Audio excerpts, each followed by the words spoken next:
Shri Ram Jaya Jaya Ram.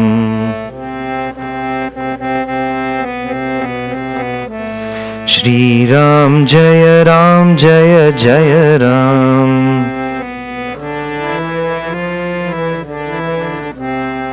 Shri Ram Jaya Jaya Ram.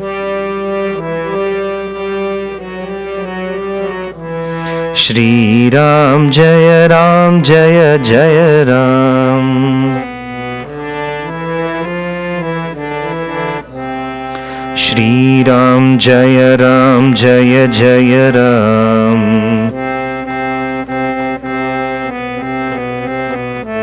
Shri Ram Jaya Jaya Ram. Shri Ram Jaya Jaya Ram. Shri Ram Jaya Jaya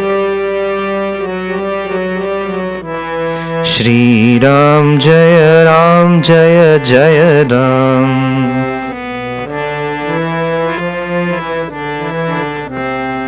Shri Ram Jaya Jaya Ram.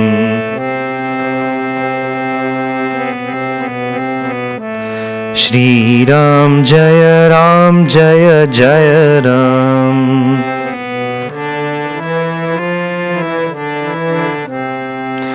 Ram Jaya Jaya Ram. Shri Ram Jaya Jaya Ram.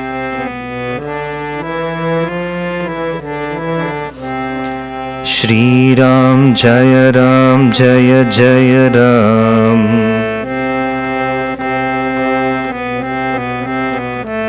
Shri Ram Jaya Jaya Ram.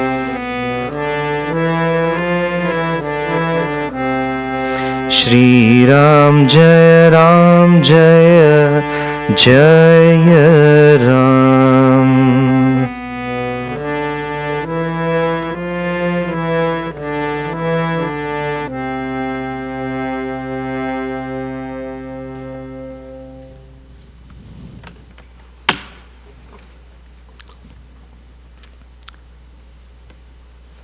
Take a moment to center yourself. I invite all of you sitting here to please come forward. Let's be cozy, let's be near each other. I don't smell bad, I assure.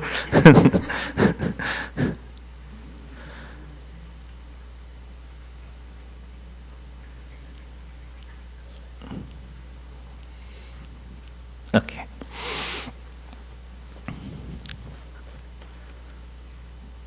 Take a moment to center yourself.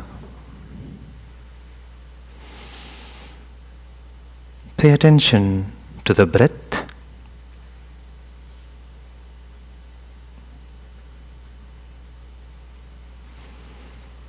Eyes are gently closed.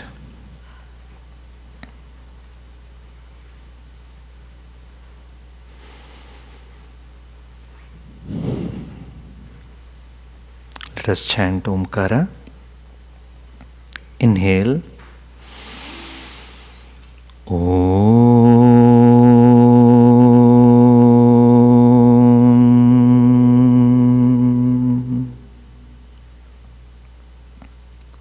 Inhale. Om.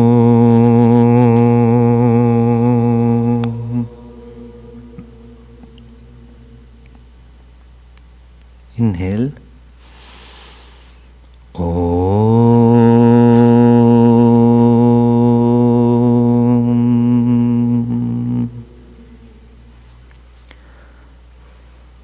Join me in chanting Asatoma Sadgamaya. Om Asatoma Sadgamaya Tamasoma Jyotirgamaya Mrityorma Amritangamaya.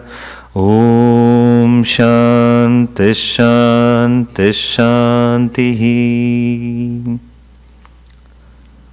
Slowly and gently, you may open the eyes.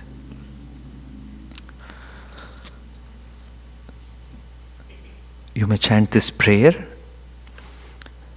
Shruti Smriti Purananam Alayam Karunalayam Namami Bhagavatpadam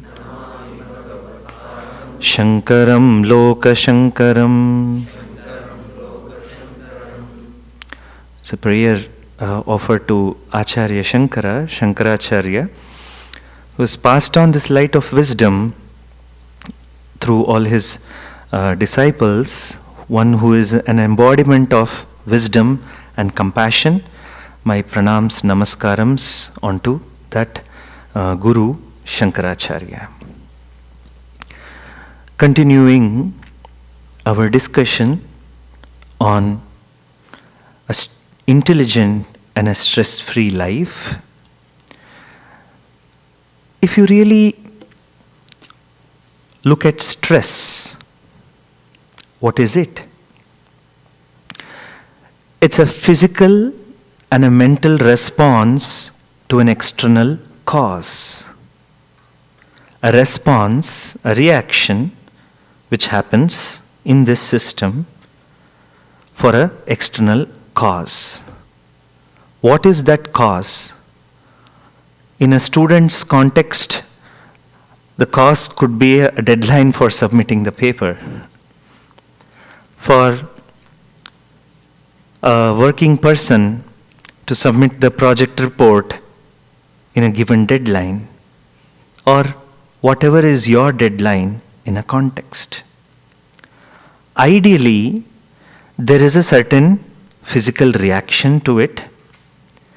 It starts with body being activated, mind being active, senses being active in order to orient oneself to finish that task in hand.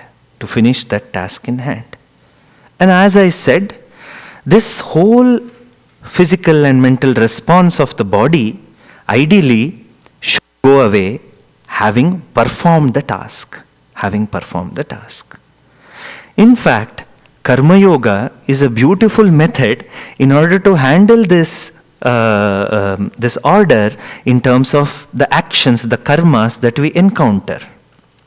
Know what you can control. Yes, you have certain control over the task. Make it happen. Having performed your task, leave it at the altar of Bhagavan. Ishwararpana buddhi. With reference to task also and what you receive out of task also. Ideal mechanism, a sort of a mechanism to handle everyday challenges that arises at the level of actions. But what if, it's not even what if, it's a reality in so many people's life. This stress which should have left the system, having completed the task, manifests again throughout the rest of the day as what? As anxiety. As anxiety towards the result of that action, or performed it. Have I performed it right? Or what is going to be the consequence? Have I done enough? What is this, that? From a physical realm, you have moved to a mental realm of imagination. Actions are at the physical realm. Actions are in the present moment. You got to do what you got to do. Then, having performed the actions, having done a task, having finished a task, completed a task, you now don't switch off that mode. You go into a mental mode of now overthinking. What about it? Did I do it enough? Was it enough? I should have done it in this way. I should have done it in that way. This was not right. This was not wrong. This, that. You move into a mental realm of imagination that causes anxiety. You're again anticipating result. Yes, in the physical world, every action will have a result for it. Every investment will have a result for it. Every submission will have a result for it. All of it, fine. But now, more and more and more you dwell on it, you are not in the present moment, you have moved to future.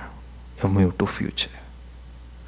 One persistent doubt everybody has in mind when we discuss stress-free living, a spiritual living, all of it, are we advocating a loose, Pujya Swamiji used to call it as a pajama living,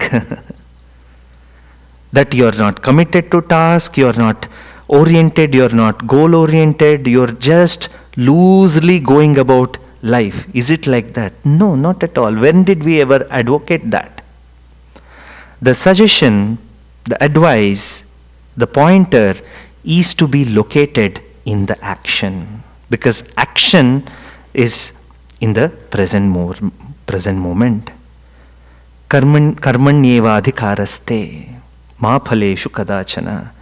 The Karma Yoga of Bhagavad Gita says, your connectedness is with reference to action. May you be connected, may you be situated there instead of dwelling in the result. Because the results come not only because of your actions, that is one element, and there's a lot of unknown element to it, and how results come about.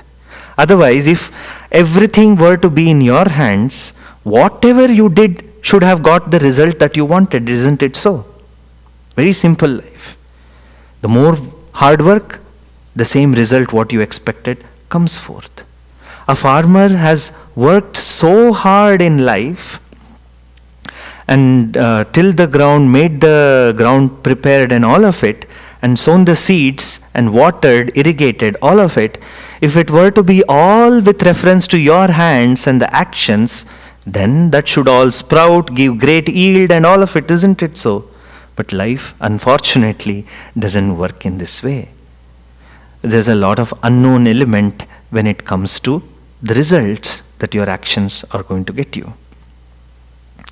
So, in order to free yourself from stress, be located in the present moment, and action is in the present moment.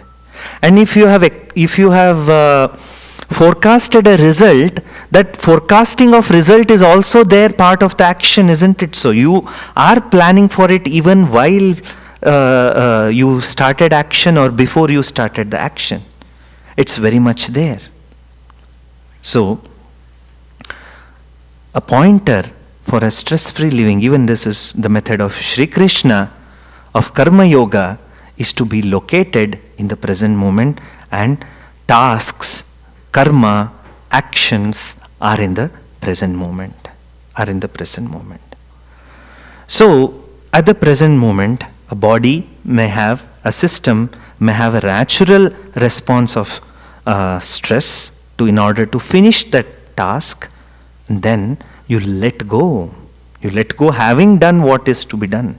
Having done what is to be done, what is there to hold on to it? What is there to hold on to it? A lot of stress is being manufactured mentally by our own imagination, because we are refusing to let go having finished an action. The residue always stays. Residue is always there. Just like multiple apps are always running on the phone, which will consume all the energy of the phone if you keep 100 million apps open, the same way there are 10 tabs open here at the same time. 10 tabs, always open. So before I came here, in Bangalore, in one of our, in a hospital that one of our institution runs, I was asked to inaugurate a new scan machines, which are whatever Tesla they say, 7 Tesla, some very high-tech instruments. They have been installed in our hospital now. There, and then the doctors were explaining me what all they can do. These machines, you don't need the dye. They can do the scans without the dye, and this, that. They were doing all that. They can give image to this extent, The clarity is there in this MRI machine, in this scan machine, and all of it. And then a thought occurred to me. Probably in a few more years, these scan machines may be so powerful, so you go inside that, what all is there in your head, that report may come. All the tabs which are open, all the content of the mind which may just come out. Very scary situation though. So, always there are multiple tabs running, so one is never in the present moment. Doing this, one is located elsewhere. Physically present, mentally absent in so many situations. All that is because we have opened multiple tabs and multiple imaginary scenarios, multiple hypothetical scenarios. A mind is constantly entertaining, so that amount of stress. And body doesn't know that you are not performing that task because mentally it is so entrenched. The same stress response it is giving for a task which is not even started. A task which is not physically there. So you are inducing so much of stress hormones, even when we look at it all from a physical standpoint of hormonal structure, so much cortisol in the system, so much stress hormone, so much, to such an extent, it's overdose, overload, you don't need this much. Body is as if operating, there is a fight or flight response, there's nothing. So this imagination has induced so much stress. A flight and fight response is being activated for a mundane task, for a paper submission, for a quiz, for a mundane other activity in the work context. Don't need it. You don't need it. You better look at life in a fundamental way and contextualize and handle it. So Karma Yoga becomes a beautiful method to be located in the present moment and let go of all the stress which may arise. And what is one, how do you see yourself? How stressed are you?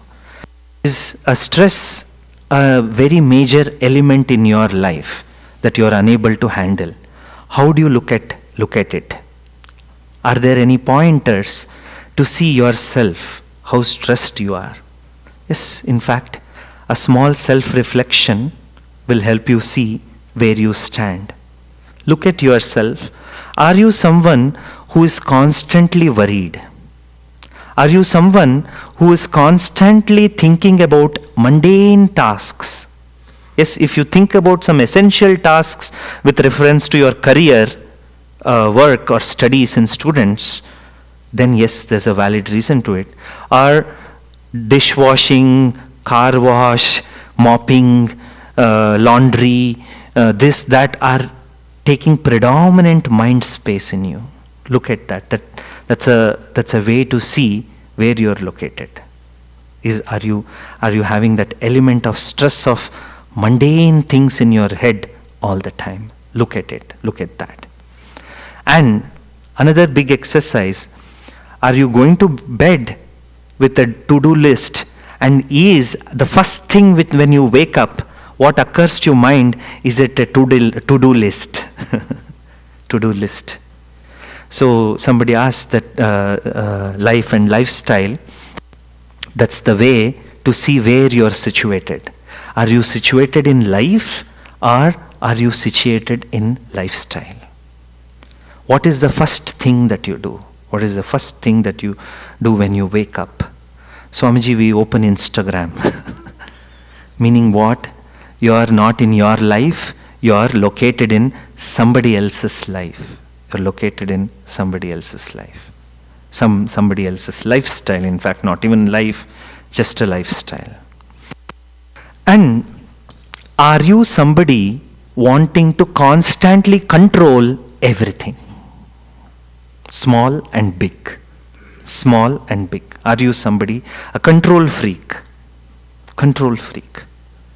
In ancient times, Indian fathers used to be compared to control freaks, and Indian mother-in-laws used to be compared to control freaks. Always I want somebody to control, because it all also stems from, one fundamental lacuna one is not able to handle. That person who wants to constantly control others doesn't have any self-control. That's a hard picture to face within, internally.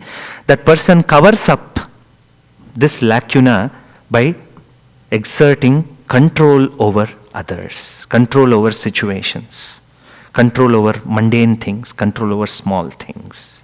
So you don't want to be that. So look at yourself. Are you always trying to assert control? And also see yourself. Are you very uncomfortable when pauses are there in your life? When there's a time to pause, are you uncomfortable? Immediately do you pick up your phone to call somebody? Is there an urge to constantly be in the doing mode? There's not even a moment of rest. To just be, whatever may be happening externally, to just be. Are you somebody? Those are the areas to look for, to see if the stress is constantly manifesting in day-to-day life.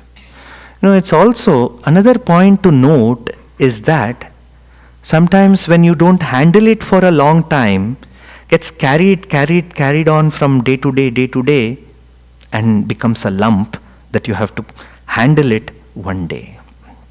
Handle it one day. We don't want such a life for us. So we don't want such a life for us. Then, how can the Upanishads, how can Vedanta help me in overcoming this stress? That's the last point that we are going to discuss today and open for Q&A. Being located in the reality. Vedanta is called as Sadvidya in Chandogya Upanishad.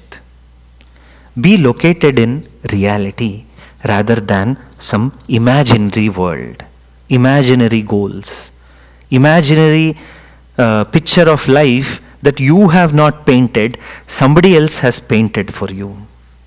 Come out of that. Keep on locating yourself in the reality.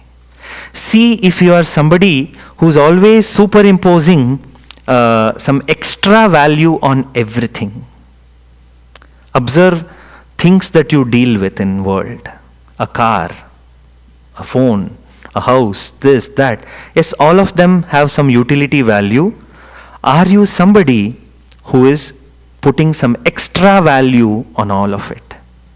Are you somebody who is deriving just utility value out of these things? Are you also somebody who's deriving emotional value out of these inanimate objects and things? Having done that, apply it to people also. That will give you furthermore insight. So you want to be always located in reality.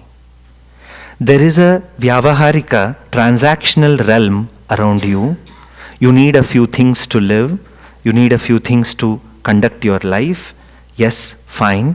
Have I superimposed some imaginary value on it? In Vedanta, it is called as Shobhanadhyasa. You superimpose some value. This is a clock which can show time. Then I have superimposed some value that this is an antique clock. It's an antique clock. So that value, extra value, is a superimposition. There is a car, but I want to make it also as a status symbol. So you have moved from utility value towards Shobhanadhyasa, meaning putting some extra value on it. That's why I often say a scratch on the car is like a scratch on the heart. So much extra value is placed. It's as if an extended version of me. Extended version of me. You do not want that. You do not want that. And you do not want to keep on submitting yourself as a sacrificial animal at the altar of the world. World keeps on bombarding 100 million narratives into your life. Be focused on your goals. Always ask a question, is it my goal? Is it something that I have originally thought of observing my own preferences, my own life, and the life around? Or is it a goal that I have set simply because it's something trending in the world? Is it is it a conditioning of the world? Is it a conditioning of the world? Through this exercise, you will also know how bound and how free you are. There is more conditioning, more bondage. Less conditioning, more freedom in your heart. So world constantly keeps on giving innovative narratives to keep you bound to it. Creates new stress points. You see, I'll give you an example. How these big trillion-dollar firms do all these things. Now, a few years back, many years back, or even sometimes, even in the Indian context, a cinema runs for 2.5 hours or 3 hours sometimes. Standard movie for 3 hours. If you try to sell that here, nobody is going to watch a movie for 3.5 hours. You say, this is just what obnoxious to keep watching a movie for 3.5 hours. But the big billion-dollar firms want more watch time, more screen time of yours. They benefit more and more if you are on their devices, on their channels, on their platforms. So what did they do? A movie which was 90 minutes or movie which was 3.5 hours, they broke it down into 20 episodes. Sold you as a series. Now you binge watch it. So, victim of a worldly narrative. And trust me, I have seen youngsters who are being very stressed for not catching up on some series. Not being caught up with some trend which is going on. So new stress points. So the world keeps on manufacturing all of it to make you feel more and more insecure. More and more insecure. Have you insured this? Have you insured that? Have you insured this? How far can we go? We insure a few essentials and that's all to it. After that, better be secured. What is there to be so insecure? How much control can we exert on life? You installed a few CCTV cameras. What more can you do? That's it. What more can you do? That's it. So, locate yourself in reality rather than an imagination which is sold in the world. And all of it comes with a price and a subscription fee. Be aware of it. Be aware of it. Do not create more stress avenues in your life. Locate in reality. The second thing the Upanishads teach us in this realm is cultivation of Uparti or Uparama. Uparati or Uparama means ability to stop, ability to put brakes, ability to put brakes on. Cultivate that ability to say no, to say no. In fact, very smallest word in English, one of the very small words, N-O, only 2 alphabets. In fact, if you look at it in Sanskritam, it is na. In how we say no in English, we say Sanskritam na. In fact, only a single syllable. But the hardest thing to say.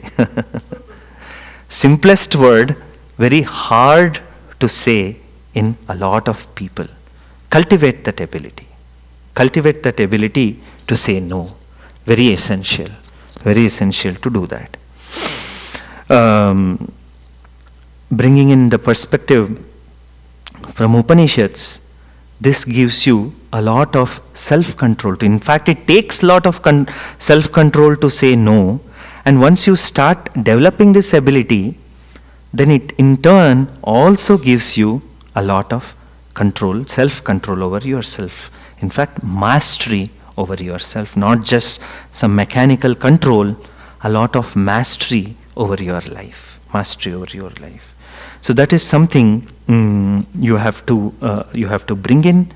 And another great factor which is causing stress in a lot of people is shrinking the timelines. I don't know who invented it. You have to retire at 35. So lot more stress. Because if you have to retire at 35, then you got to do these many things within 35. So that much of more stress. Fine, if one is able to accomplish, please do so. But if that retirement at 40 is going to look like a retirement with blood pressure, diabetes, obesity, you may want to relook at your life. You may want to rethink at your life. You may want to look at your life very, very fundamentally. So Upanishads teach you to accept the external life, a natural order, to accept and flow with it. It's okay. Things take time. Things take time to manifest. Things take time to unfold. Things take time to achieve. Let it be so. Do not always try to shrink the timelines for everything. That's a big cause of stress. In fact, people try to optimize Vedanta and shrink timelines too. They say, Swamiji, I finished this Upanishad in 15 days. I was listening 3 hours per day. Really speaking, that was never the way. At least one area of spirituality, to large extent, at least in traditional Hinduism context, was left to its purity, but now we put our tongue into all of it to make it jhuta. You impose your timelines on it. You try to optimize this thing. So I have come across spiritualists who are trying to always optimize. Oh, this is there, Swamiji, this is there at that time. After this I'll go. After that I'll come back home. Then I will go to this temple to volunteer. Then I will come back. Then 8:30 Zoom class is there, Bhagavad Gita. I will attend that. After that I will chant Hanuman Chalisa. After that I will do that. What has happened? You have mechanicalized the entire spiritual process too. What is happening there is that person might have turned from worldly socializations, worldly tasks, and replaced it with japa, puja, temple, ashram, Bhagavad Gita, and all of it. But if you approach it with the same mindset of being a hard task master and optimizing every minute, it's not going to work. Once a young novice entered a monastery, and that day they were giving graduation ceremony for all the trained monks. So he saw that a monk was going out of the monastery that day, and he asked the fellow sitting next to him, what is happening, what is it? So he was studying for 12 years here, and he is now moving out of the monastery to teach and share the wisdom into the world. And he asks, what was his routine like? How many hours was he putting into sadhana every day? And the person sitting next to him said, about 3 hours per day of practice. Then this new entrant felt, oh my God, that's just not a right way of doing it. I can do it more in an optimized way. So he goes to the guru and said, this monk took 12 years investing 3 hours per day. What will happen if I invest 6 hours per day? The head monk said you will take 24 years. So it's not something subject to timeline. Remove yourself of all these obsessions.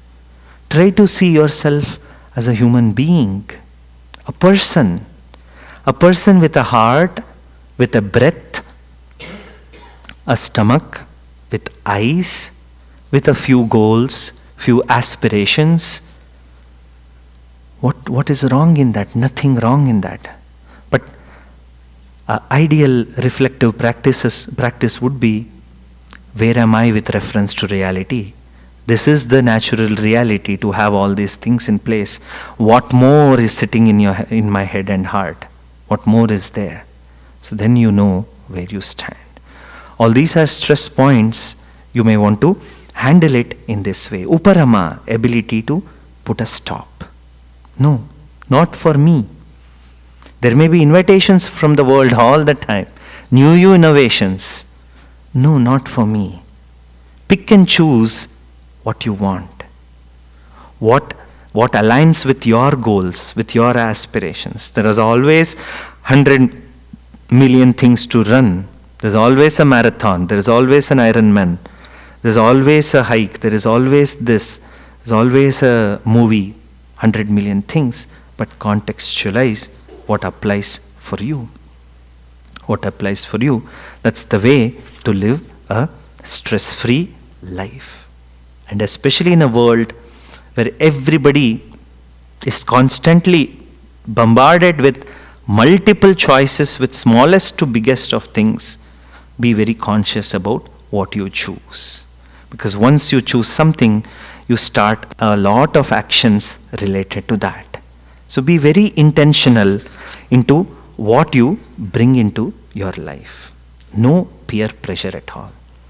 Just being very focused into your life and cultivating that uparama, all the time. If you cultivate this practice, small to no, small to big, you'll be in no time in a stress-free situation in life.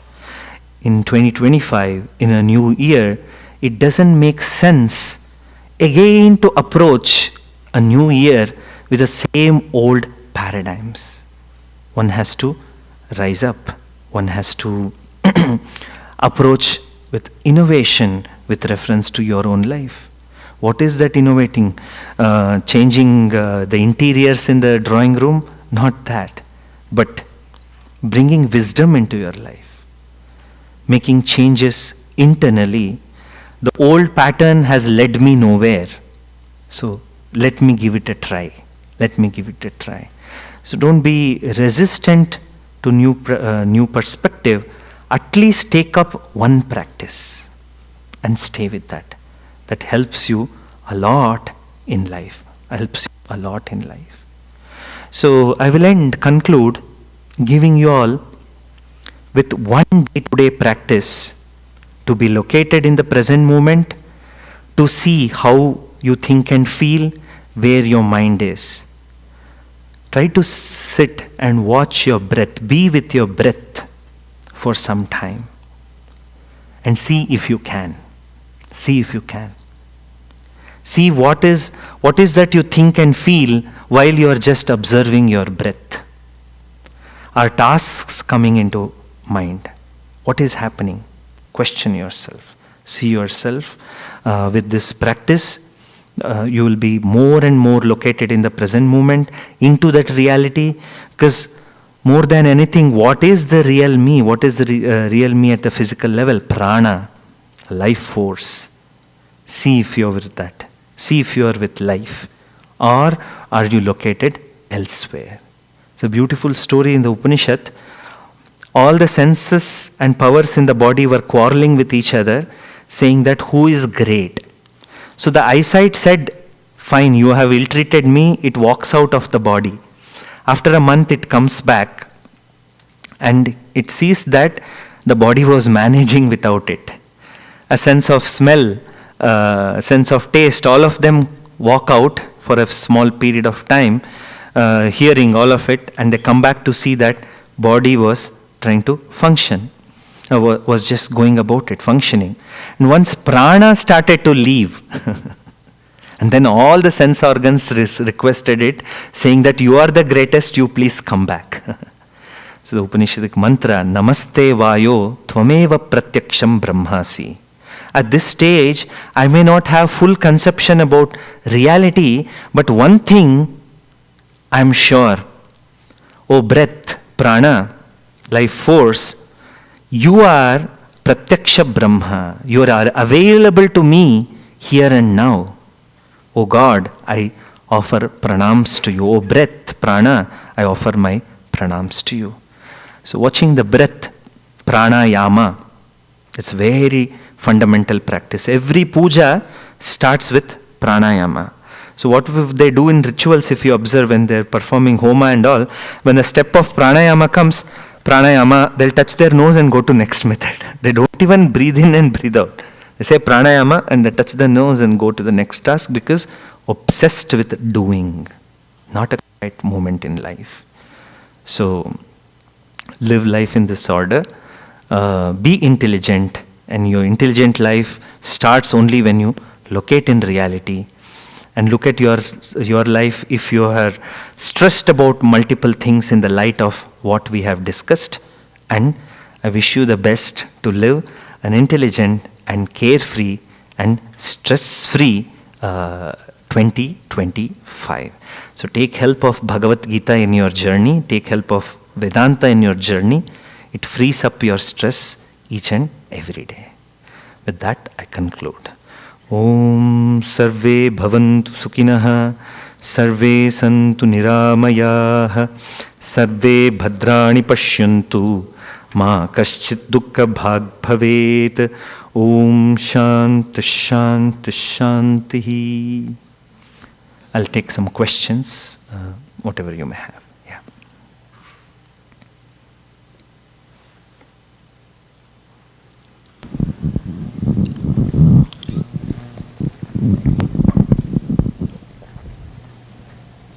Hello, thank you for that. I just had a quick question, and this might be kind of an extreme example, but I'm just asking it because there could be like some sort of parallel drawn. So I'll just go into the example and I'll explain like the parallel. So for example, like someone who's on trial for like murder, right? Like whether they did it or not, like not relevant to this, but obviously like they don't have like the day-to-day stresses that like, you know, we have like bills and stuff. Like they're just focused on this one event, if they're gonna be acquitted or not. So someone like that, like, does like the paradigm shift? Or I'm just asking that because they're in a situation where they have little to no control at this point, and it's going to be leading up to an event that will basically like define or change like the rest of their life. So someone who's in a similar situation like that, like doesn't have to be like on trial or anything, but they're in a situation like where they have like little to no control, and it's going to lead up to an event which is going to define or completely change their life. Are they using like the same kind of like practices of just being mindful and trying to be in the present moment, or is there something else to manage that kind of stress? Yes, in fact, I will share with you a real life story, because a friend of mine went through such a situation, and he told me, Swamiji, please tell this. Please share my story with people because it may benefit somebody someday. With permission, with consent, I share, not with names and all that. But this person underwent this challenge, a very challenging situation in life, which could determine what she could have, what the future would look like for her in future. So on day one, it looked like the entire life's energy has to be focused on that alone, which you have rightly pointed out. Sometimes there are situations in life, it could be a legal trial or something where you have little or no control over it, how it all manifests. So she was in a very similar situation. And first few days looked like life cannot be lived now, cannot smile, cannot talk, no place for anything else in life. It all has to be consumed for it.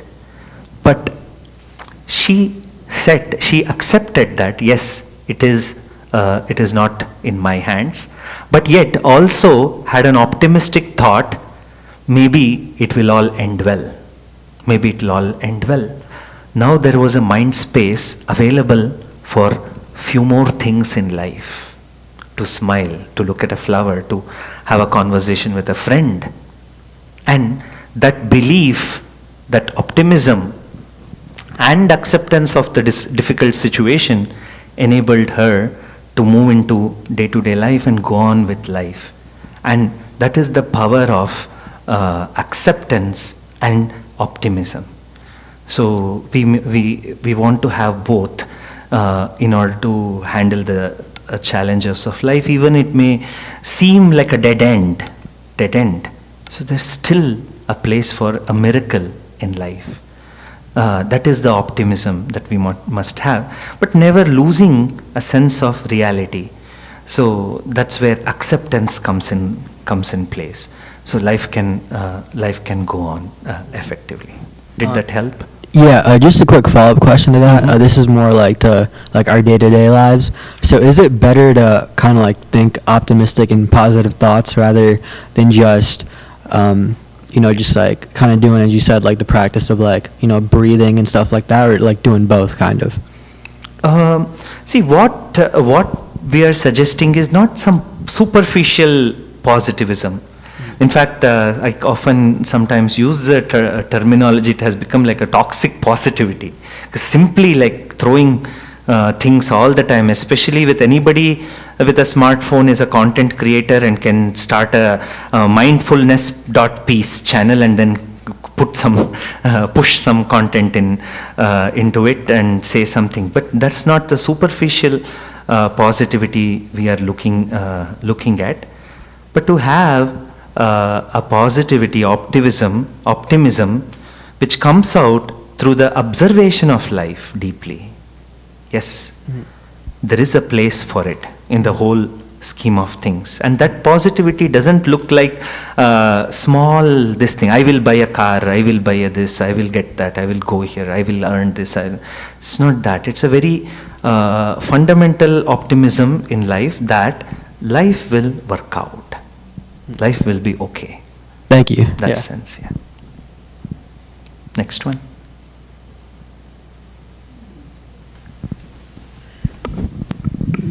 So, Amiji, you mentioned something about practicing, this is not for me, that is not for me. You mentioned that we can pick and choose what aligns with our goals. So I wanted to try to unpack that a little bit. Like many others, I also work in a corporate culture and happens to be a well-known high-performance organization. And so your performance is being watched every day, every moment. So there's definitely a whole ton of stress from a work perspective. There's too many things to do. And I try to prioritize my things. Oftentimes I run into people who are senior to me, like SVP level or CEO, CIO level people, who advise others that you should ruthlessly prioritize from a work perspective. And there are, in the management field, there are a number of different prioritization techniques out there. You'll see them in LinkedIn once in a while. Take the top 3 items and simply discard everything else, right? Align everything you do with your career goals, since we are talking about work. I wonder how effective is it? Like, some executives, you read about them that they go home and they drop their cell phone somewhere else and they spend time with their family. They wake up at 5 a.m. and go to the gym, take care of their health. They have a very whatever the CEO lifestyle that the YouTube portrays. Yes, it seems like they have a very good control over things, and I feel like here I am, 6 levels down, and they are 6 levels above me. I expect them to be 6 times more busy than me, or even more. Yet they seem to be enjoying their life more than I do. Okay. And yet they make like 10 times more money, right? So it doesn't seem to gel. Okay, What's very your good thought? question. Yeah. See, we all know the CEO's routine. They wake up at 4 a.m. according to the YouTube, take a cold shower and dip themselves in the ice and do the workout and have the smoothie bowl and wear the crisp clothes and start the emails and all of it. So that lifestyle is known through the whatever is being manufactured and pushed through YouTube. I'm yet to meet a CEO who wakes up at 4. I have to see. Whatever, I'm humorously presenting that. But Okay, your analysis, observation in a corporate hierarchy, all of it in being optimizing every minute and optimizing the lifestyle, finding time for life balance and ruthlessly prioritizing work and all of it, this is a story known to all, isn't it so? Everybody knows and trying to fit in there. I will give you, this becomes an incomplete analysis of the world if you're only looking at top 10 guys, girls in the business, isn't it so? So we don't want that. That becomes an incomplete perspective. I'll finish this circle with another perspective, then it will be a complete analysis. Why? Because when we are observing, examining something, it should be complete, isn't it so? One of our students of Gurukulam, Pratima Agarwal, she was in Delhi to some time back to attend classes. So she was taking a rickshaw, I believe, I think from point A to point B. And she wanted to know what's happening, and naturally she's a very friendly person, striking a conversation with an auto rickshaw driver or the Uber driver. And the context was, now with the advent of, I think context was something like advent of the Uber or something else, and also in Indian scenario sometimes the auto rickshaw guilds will have like this area, only certain guild auto rickshaws can enter, others cannot enter. There is that kind of a small adjustments within themselves, and advent of the Uber and everything. So she asked a question to this auto wala, saying that, oh, your income must have gone down a lot because you are not able to go to all these places, and Uber is eating up, or other apps are eating up your business. He said to her, he stopped and turned to her and said, Mataji, जो अपने हिस्सा में लिखा हुआ है वो तो हमें मिलेगा ही, कोई उसको छीन नहीं सकता है. Here we are only looking at attitude, this, that of top 10 people. Why are we never learning something from bottom 10 people? And why is it this conception of life where only life is nothing but being that top 10 people? Spirituality is optimizing to be that top 10%. Why there seems to be a natural hatred or dislike being in any place other than top 10? This person is feeding a family who is riding a rickshaw, earning an income, having food, educating his or her kids, goes on a travel, goes to pilgrimage, goes to holiday, all of it. But why is it our conception of the world is so limited to only observing and being top 10? Why don't we want to be located in any other places? I'll tell you a truth of life. The top 10, there is only place for 10. There is no place for 100 there. That should cut you off your optimism. Nothing wrong in aspiring to be in certain places, top 10. But life is same for everyone, isn't it so? Life is same for everyone, isn't it so? So this person who is riding a rickshaw is contented, working hard, optimizing his time, giving time to family, friends and all of it. And all of it. Yet life is happening, life is okay. Life is working at that level too. So fundamentally, one question to ask to ourselves, why are we uncomfortable with anything other than the top? Why are we uncomfortable with middle? Why are we uncomfortable with bottom? Anything. It's all human. It's all humanity. Nothing is superior, nothing is inferior. You may aspire whatever you want, nothing wrong, nothing wrong. But why are we failing to learn lessons from anything other than the aspirational top 10? So that way when you look at life, Contentment can be found in all levels. Optimization can be done of time, can be done in all levels. Prioritizing can be done at all levels. Work-life balance can be done in all levels. And one can be contented in whatever level one is in, yet be aspirational. So you be aspirational not from a place of lack, may you be aspirational from a place of contentment. From a place of contentment. What is I am contented and I can have one more career goal. Nothing wrong. I am contented, I aspire for 2-3 things. It can still work in this way. Contentment is never lost. And that contentment is discovered through spirituality. Did I throw some insights there? Sure. Yeah. Okay. Anything else? Yeah. Mm-hmm. Mm-hmm.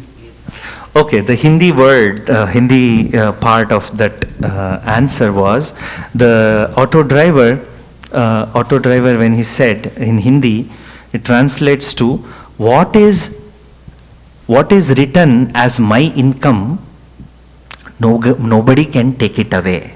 Jo Bhagavan, what God has written for me, that nobody can take away just because they are not allowing me to enter some place or something like that. Don't stretch the example, contextualize the example and take the learning out of it, in the sense that person is not, that auto driver is not operating from a place of insecurity.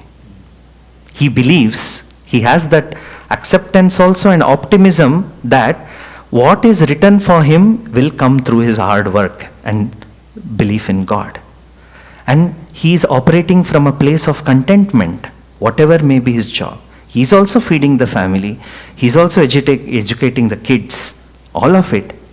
And that has not made him toxic, that has not made him bitter about life, and that has not made it discontented in life. He is operating from a place of contentment. That's what I was meaning to say. Yeah. Swamiji, recently in one of our fellow Mukshu saw that Puja Swamiji quote, to the extent you give freedom to others to be what they are, to that extent you are free. Yeah, a very beautiful quote of Puja Swamiji. To the extent you give freedom to others, to that extent you become free. So allow people to be. Allow people to be what they are. They have the freedom to be so in a home context. Don't ask me how do I apply that in corporate context. Now I am discussing only home context. Start there. Let your attitude manifest to the fullest in that context. Then we will see about the corporate context. So allow the family to be what they are in their place. Allow the sons, daughters to be what they are, who they are. Have that acceptance. Do not exert control. Give that freedom for them to be what they are, and to that extent you will enjoy inner freedom. That's the few thoughts about that quote. Yeah. But actually my issue is different, Swamiji. Home contest only. See, I am changing based on this quote. I am giving freedom for them. I am not myself, just general home contest. They may not reciprocate. Then I'll introduce one more thing. Do not expect reciprocation. Do not expect that. Do not expect that. So our over expectations kill the joy in a relationship.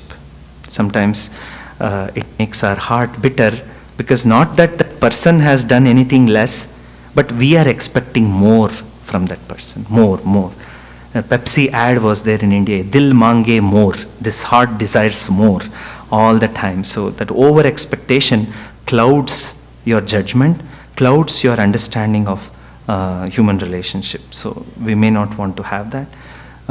Allowing people, in fact, in another context, Pujya Swamiji had discussed, who are you to allow? Who are you to give freedom? person is an individual at the heart of every being.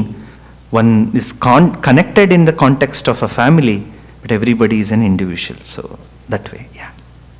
And one more thing you mentioned, like morning meditation prayers, MMP, Puja Swamiji, you mean to say that one, right? Like the change which I want to, something related to that. Morning meditation prayers. I have said that, a serenity prayer. Yeah. Okay. Ganeshanji, are we waiting for anything? Okay, fine. We will. Do you have more questions? I have something. Okay, I'll take it. We'll brief for the Arati. Things can go on there, and after Arati, we will resume. Yeah, please. You can be here or be here. Just turn around. That's all.